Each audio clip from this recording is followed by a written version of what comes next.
Hello viewers, এখন যে চিত্র আপনাদের সামনে তুলে ধরতে যাচ্ছি তা বাস্তবতার এক নির্মম পরিহাস। এক পাশে সব রকম অপকর্মে উল্লেসিত এক জাতি, আর অন্য পাশে ক্ষুধার জ্বালায় নিদ্রাহীন অস্ত্রসিক্ত এক জাতির আর্তনাদ, যারা আজ মৃত্যুকে ভয় পায় না, কারণ তারা জানে আজ না হয় কাল তাদের মৃত্যু হবে, তা হয় ক্ষুধায়, না হয় অস্ত্র বা বোমায়। আজ আমরা সেই অবর্ণনীয় সত্য উন্মোচন করব, যেখানে খাদ্যকে অস্ত্র হিসাবে ব্যবহার করা হচ্ছে।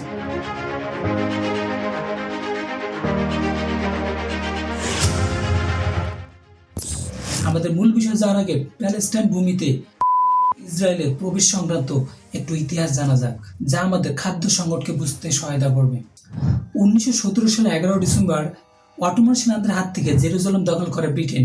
দখল করে ব্রিটেন পররাষ্ট্রমন্ত্রী বেলফোর ঘোষণা দেন এই ভূমিতে ইসরায়েল রাষ্ট্র গঠনে তারা সহায়তা করবে। এই ঘোষণার তীব্র বিরোধিতা জানায় প্যালেস্টাইনের মুসলিমরা।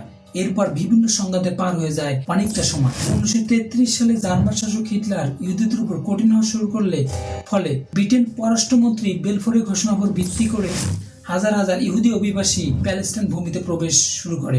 ফিলিস্তিনি আরবরা বুঝতে পারে যে তাদের অস্তিত্ব হুমকির মুখে। নিজেদের অস্তিত্ব টিকিয়ে রাখার জন্য ব্রিটিশ সৈন্য এবং ইহুদি নাগরিকদের বিরুদ্ধে বিদ্রোহ করে, যা ব্রিটেন সরকার কঠিনভাবে প্রতিহত করে। ফিলিস্তিনদের উপর ব্রিটিশ সৈন্যরা এতটাই কঠিন দমনপীড়ন চালিয়েছিল যে আরব সমাজে বিভেদ তৈরি হয়। 1947 সালের জাতিসংঘের বিভাজন পরিকল্পনায় বলা হয় ইহুদি ও ফিলিস্তিন নামে দুটি আলাদা রাষ্ট্র হবে, যে প্রস্তাবে আরবদের 45% ও ইহুদিদের 55% জমি দেওয়ার কথা বলা হয়। যেখানে ইহুদিরা মোট জমির 10%-এর মালিক হলেও তাদের দেওয়া হয় মোট জমির অর্ধেকের বেশি। কিন্তু প্যালেস্টাইনের জনসংখ্যা এবং জমির মালিকানা ছিল ইহুদিদের চেয়ে অনেক বেশি, ফলে প্যালেস্টাইন আরব মুসলিমরা তা নাকচ করে দেয়। এক পর্যায়ে ইহুদি ও মুসলিমদের মধ্যে দাঙ্গা লেগে যায়। এই দাঙ্গা ইহুদিরা জেরুজালেমে অবরুদ্ধ হয়ে যায়। অবরুদ্ধ থাকা অবস্থায় ইহুদিরা বহির্বিশ্বের সহায়তায় যুদ্ধের পরিকল্পনা সাজায়। 1948 সালের মার্চ মাসে ইহুদিরা মুসলিমদের উপর সশস্ত্র হামলা চালায়, যে হামলায় যুদ্ধ শুরু হয়ে যায়। এই যুদ্ধে মুসলিমরা পরাজিত হয়, ফলে ইহুদিরা আরবদের 78% জমি দখল করে নেয়। ফলে তৈরি হয় গাজা ও পশ্চিম তীর নামে দুটি আলাদা অংশ, যেমনটা আপনারা মানচিত্রে দেখতে পাচ্ছেন। আর এখান থেকে শুরু হয় প্যালেস্টাইনদের রক্ত দেওয়ার গল্প। এই দুটি অংশ নিয়ে ফিলিস্তিন গঠিত, একটি গাজা যা হামাস দ্বারা পরিচালিত, অন্যটি পশ্চিম তীর যা প্যালেস্টাইন ন্যাশনাল অথরিটি পিএনএ ও ইসরায়েলের আংশিক স্বায়ত্তশাসনে পরিচালিত। 1948 ও পরবর্তী যুদ্ধগুলোতে আরবদের হারার পিছনে মূল কারণ ছিল অনৈক্য, অবিশ্বাস ও স্বার্থবাদী চিন্তা, যা আজও দৃশ্যমান। গাজার ভৌগোলিক গঠন দেখে আপনার মনেই হতে পারে পৃথিবীর সবচেয়ে বড় কারাগার, যেখানে বেঁচে থাকাই মানে প্রতিদিন যুদ্ধ। এর উত্তর পূর্বে ইসরায়েল, দক্ষিণে মিশর ও পশ্চিমে ভূমধ্যসাগর, যেখানে তারা গাজার সূচনা লগ্ন থেকেই আবদ্ধ। তাদের খাদ্য, বস্ত্র, বাসস্থান, শিক্ষা, চিকিৎসা ইত্যাদি সামগ্রীর জন্য নির্ভর করতে হয় ইসরায়েল ও মিশরের উপর। 365 বর্গ কিলোমিটারের ছোট্ট রাষ্ট্রে বসবাস করে 23 লক্ষ মানুষ। পৃথিবীর সবচেয়ে ঘনবসতিপূর্ণ এলাকা। তাদের যোগাযোগ, আমদানি রপ্তানি ইত্যাদির জন্য নির্ভর করতে হয় প্রধান 3টি ক্রসিং এর উপরে। এগুলো হলো Rafah crossing, Erez crossing, Kerem Shalom crossing, যেখানে রাফা ক্রসিং মিশরের নিয়ন্ত্রণে ও এরেস ও শালেম ক্রসিং ইসরায়েলের নিয়ন্ত্রণে।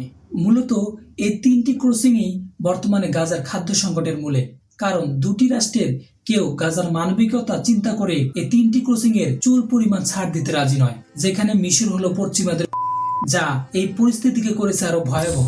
2 মার্চ হতে ইসরায়েল গাজাকে সম্পূর্ণ অবরুদ্ধ ঘোষণা করলে বহির্বিশ্ব হতে স্থলপথে গাজায় সহায়তা প্রবেশ সম্পূর্ণরূপে বন্ধ হয়ে যায়। আর আকাশপথে 104 দিনে 1 আগস্ট পর্যন্ত যে পরিমাণ খাদ্য এসেছে তা গাজার মানুষের শুধুমাত্র 4 দিনের খাদ্য। বন্ধুরা, একবার কি ইমাজিন করতে পারছেন?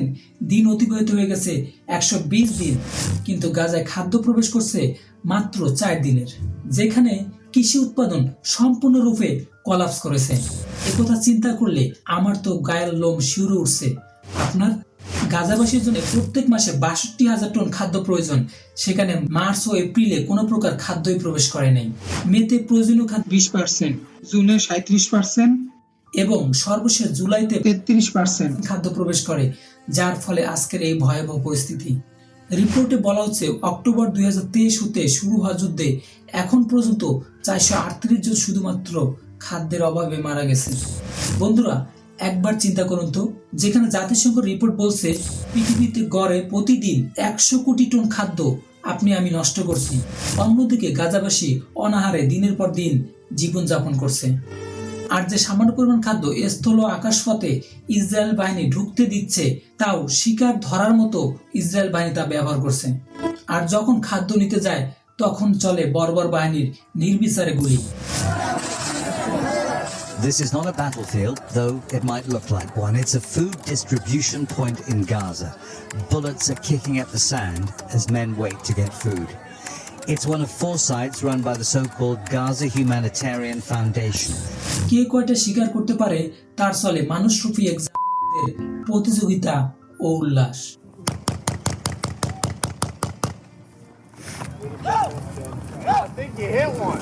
যেন মানুষ হত্যা করা তাদের কাছে ডাল ভাত, এ যেন শিকারকে খাদ্যের লোভ দেখিয়ে কাছে এনে শিকার করা।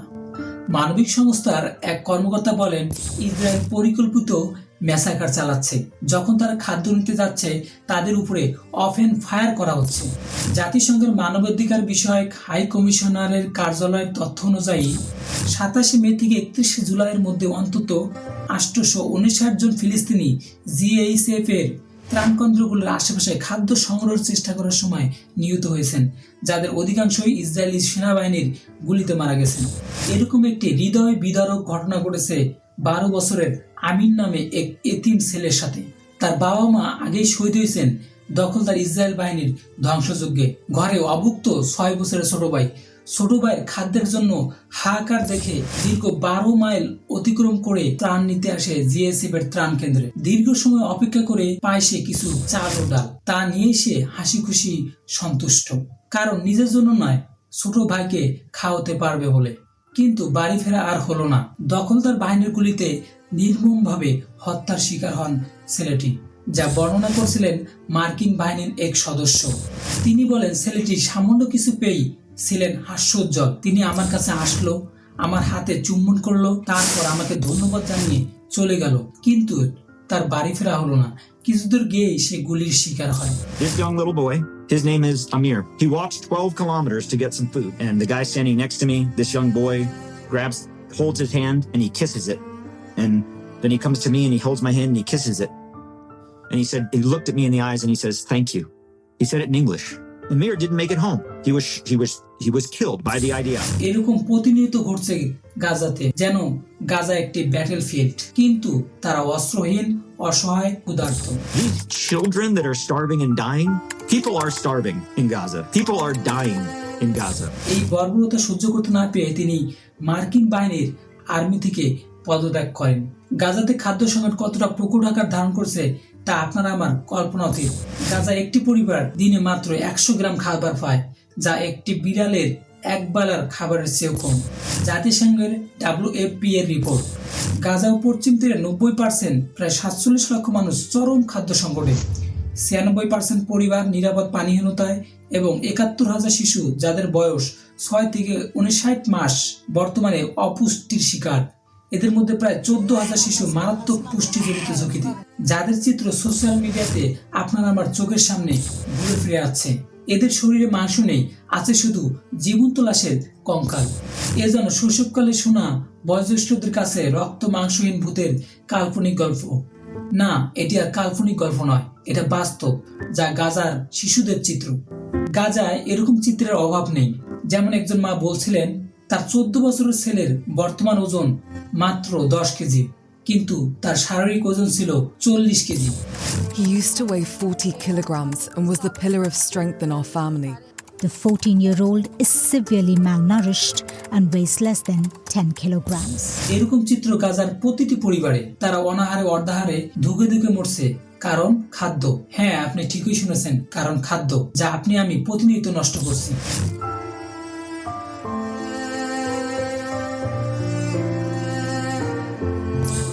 এ সম্পর্কে জাতিসংঘের আনরা কমিশনার জেনারেল ফিলিপ লজারেনি বলেন, এটি অনাহার নয়, এটা মানব সৃষ্ট দুর্ভিক্ষ।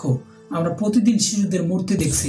ফরাসি জনপ্রিয় ডক্টর উইদাউট বর্ডার্স বলেন, পুরো হাসপাতাল অপুষ্টি, নারী ও শিশুতে আবৃত। এজন্য তিনি ইসরায়েলকে ব্লেম দিয়ে বলেন ইসরায়েল খাদ্যকে ক্রমাগত অস্ত্র হিসাবে ব্যবহার করছে। And I quote, he said, "The situation in the hospital was catastrophic today. So many injuries with no doctors or nurses."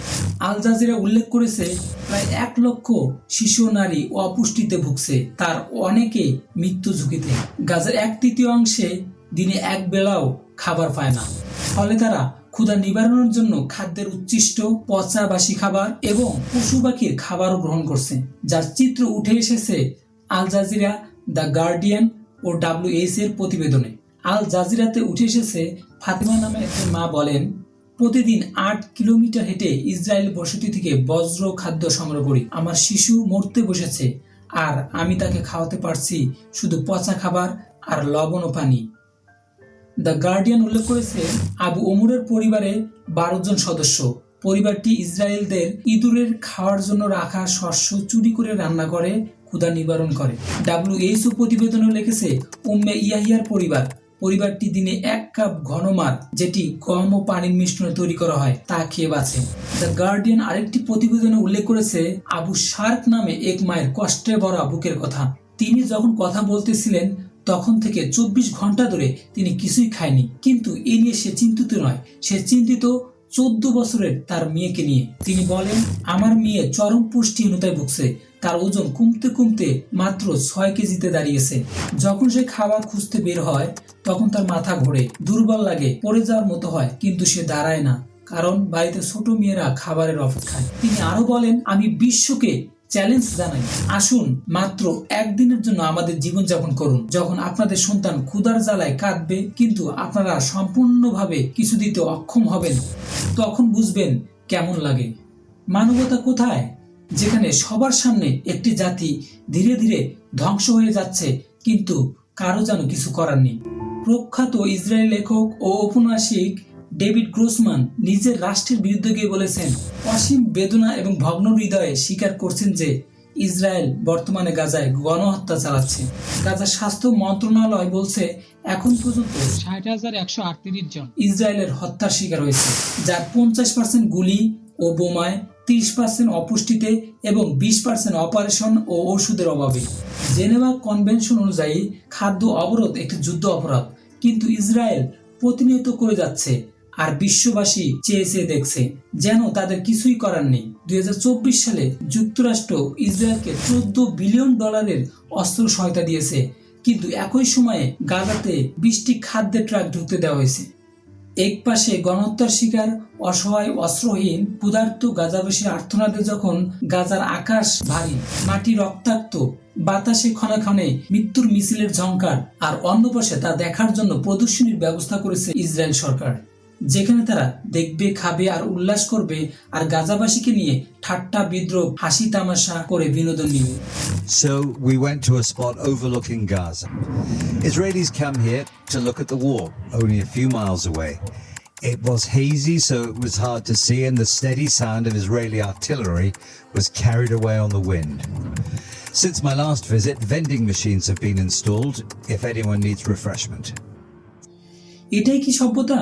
এটাই কি মানবতা? এটাই কি বিশ্ব বিবেক?